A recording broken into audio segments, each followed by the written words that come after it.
All right, welcome back to ARC Southeast Texas. It's time for the BBB Buzz. We've got Bonnie here with us this morning. We're talking about an important topic because I know right now a lot of folks across Southeast Texas and really kind of the nation as well are looking for ways to give back to the flood victims. Yes. Obviously that tragedy hitting very close to home for a lot of folks here in Southeast Texas. And so the first thing is we know about devastation, know how to give back and always want to give back and help in any way we can, though sometimes a little worrisome about how you can do so safely. Exactly. Thankfully, the BBB is here to tell us about some safe ways to give back and how to make sure your money and your donations are going to a good place. Yes, you always want your donations to go where you want them to. And scammers scam anytime, anybody. And unfortunately, after a disaster, they just pop up because it's another way to get your hard-earned money. So the BBB does want people to be cautious, and they do have tips on how you can be cautious. If you go to give.org, you'll find those tips. One thing is be cautious about donating the goods. Sorry. No, you're good. Sometimes they'll get a pile of stuff like food and clothes and everything, and maybe they don't have the space for it because we are giving people, that's fortunately, and then they may not have the means to distribute that much. So just ask ahead of time what they need and if they need it right then, they may need it later.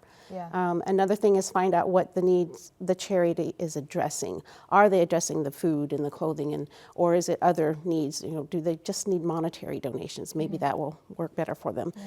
Consider crowdfunding requests. Everybody can go on social media and post and try and get money that way. You want to be really, really careful because anybody can put that up there. So if you can give to a person or an individual themselves, that's the best way. But if there is a crowdfunding on social media and you trust it, then that's okay. Just make sure, maybe go to their website and see how they distribute the money as well. So just, you really want your money to go where you want it to go. Yeah, absolutely.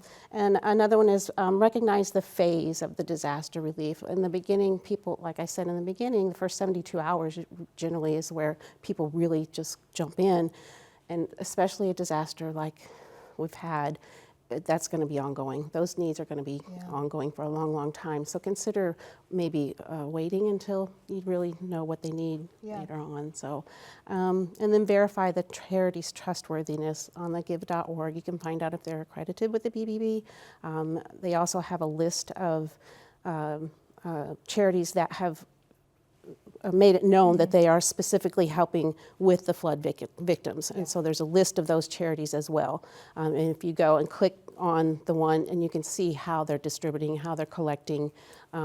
So if that give.org, that's really where you want to start. I was going to say, I think that's a good place to go because you're so right. Sometimes it's hard because you want to give back, but it's just, there's so many things that pop up online of, oh, you can give here, oh, you can give here. And it's almost overwhelming sometimes of trying to figure out where to go. And I like your point that you made too of figuring out what the needs are. I think I saw a post that the Kerrville Salvation Army, they were overwhelmed and had no more room to collect actual physical donations.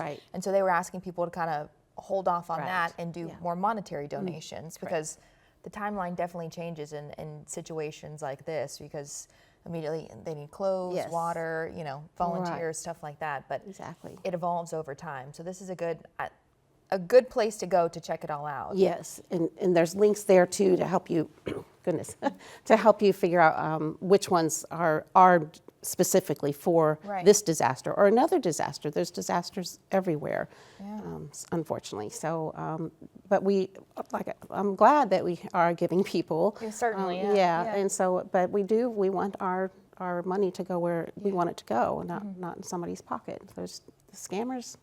That's it.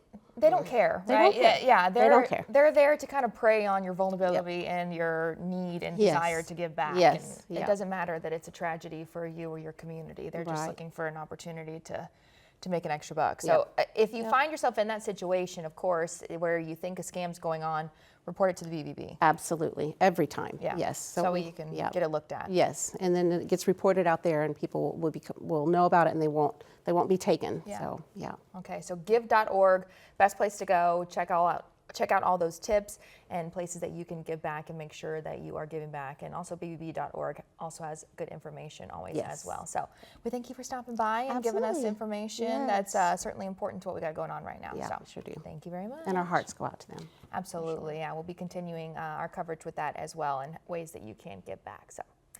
Still to come this morning, though, a group of kids meet each week to work on their archery skills. We put our skills to the test next.